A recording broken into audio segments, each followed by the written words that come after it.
Hello students, स्वागत है आपका मेरे इस चैनल पर। स्टूडेंट्स, आज हम बात करने वाले हैं कि जो Madhya Pradesh high court exam है उसकी कट ऑफ कितनी जाती है।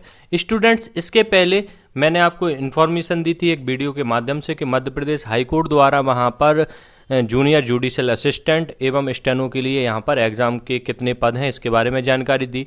उसके बाद एक सेकंड वीडियो थी ओल्ड पेपर क्वेश्चन पेपर के बारे में, आप उसको भी देख सकते हैं। इसके बाद में जो आपके कमेंट में कुछ क्वेश्चंस आ रहे थे, आपके मन में जो कन्फ्यूजन थी उसको लेकर भी एक वीडियो बनाई है। इन तीनों वीडियो को आप देखिए। अभी इसको बताने का मेरा मकसद ये है कि कमेंट में बहुत से स्टूडेंट्स वही क्वेश्चन कर रहे हैं जो मैं इन पहले वाली वीडियोस में बता चुका हूं कि कुछ स्टूडेंट्स का कहना सर ये परमानेंट है या नहीं, तो इसके बारे में भी मैं सब कुछ बता चुका हूँ। स्टूडेंट्स, आज हम बात करेंगे कि मध्य प्रदेश हाई कोर्ट का जो एग्ज़ाम है, अब इसके जैसा एग्ज़ाम पहले जब हुए तो उनकी कट ऑफ कितनी गई है। तो स्टूडेंट्स, इसके लिए हम अगर यहाँ पर देखते हैं तो स्टूडेंट्स आप देखेंगे यहाँ पर high court of Madhya Pradesh Jabalpur के द्वारा जो फाइनल सिलेक्शन लिस्ट थी यहाँ पर असिस्टेंट ग्रेड 3 की, जो हाई कोर्ट के लिए एग्ज़ाम हुआ था 2015 में, यहाँ पर मैं आपको बताना चाहूँगा स्टूडेंट, जो असिस्टेंट ग्रेड 3 उस टाइम होता था, अब उसका नाम चेंजेस करके उसको नाम दिया गया है जूनियर जुडिशियल असिस्टेंट। तो एग्ज़ाम वही है और वही पोस्ट है। तो यहाँ पर स्टूडेंट्स आप यहाँ पर देखेंगे कि टोटल पोस्ट थी अनरिजर्व्ड के लिए यहाँ पर 16 और एक थी इंक्लूड फिजिकल हैंडीकैप की। तो यहाँ पर अगर आप देखेंगे तो 16 की जो लिस्ट है यहाँ पर दी गई है कैंडिडेट्स की। यहाँ पर जो नॉन फिजिकल, मतलब यह जो 16 लोगों की लिस्ट है ये सिर्फ नॉर्मल लोगों की है, अनरिजर्व्ड वालों की, इसमें फिजिकल हैंडीकैप यहाँ पर शामिल नहीं है।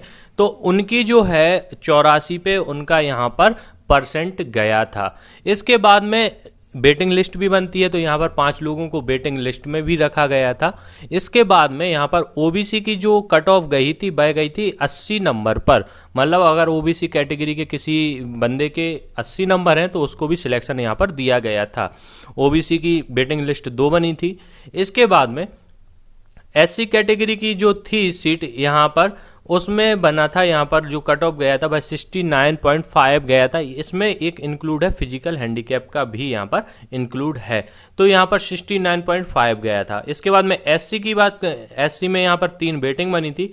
एसटी की बात करें तो यहाँ पर टोटल पोस्ट थी 20, लेकिन यहाँ पर एसटी कैटेगरी के जो स्टूडेंट्स थे उनने इतनी ज़्यादा तैयारी ही नहीं करी थी कि उनके नंबर कम से कम बहुत अच्छे आ सकें, इसलिए यहाँ पर आप देखिए सिर्फ 7 लोगों को ही सिलेक्शन दिया गया था। और यहाँ पर एक बहुत शर्मिंदगी वाली यहाँ पर एक लाइन है, उसको आप अगर पढ़ेंगे तो आप देखेंगे कि किस प्रकार की यहाँ पर एजुकेशन की हालत है। यहाँ पर आप पढ़ें, no other candidates of ST category secured qualifying marks 35% as per advertisement. मतलब यहाँ पर एसटी कैटेगरी के जो 20 पद थे उसमें से सिर्फ 7 भरे हैं। शर्मिंदगी की बात यह है कि इस कैटेगरी में स्टूडेंट्स ने क्वालिफाइंग मार्क्स सिर्फ 35% भी नहीं ला पाए एग्जाम का। तो स्टूडेंट्स, मेरी आपसे गुजारिश है, यदि आप हैं एसटी कैटेगरी से तो कम इतना तो पढ़ ही लीजिए आप कि 35% से ऊपर आपके नंबर रहें और आपको सिलेक्शन मिल सके। ऐसा ना हो कि इस बेरोजगारी के दौर में बच्चों को वैसे ही जॉब नहीं मिल रही है और जहां पर 20 पद में से सिर्फ 7 पद भरें और 13 बेकार चले जाएं। कम से कम इतनी पढ़ाई कीजिए कि 35 नंबर से ऊपर ही आप ला सकें। स्टूडेंट्स, इसके बाद 2018 में भी एग्जाम हुआ था, लेकिन 2018 का जो एग्जाम था उसका यहाँ पर हमें कट ऑफ का पीडीएफ नहीं मिल पा रहा, वेबसाइट पर भी अपलोड नहीं है।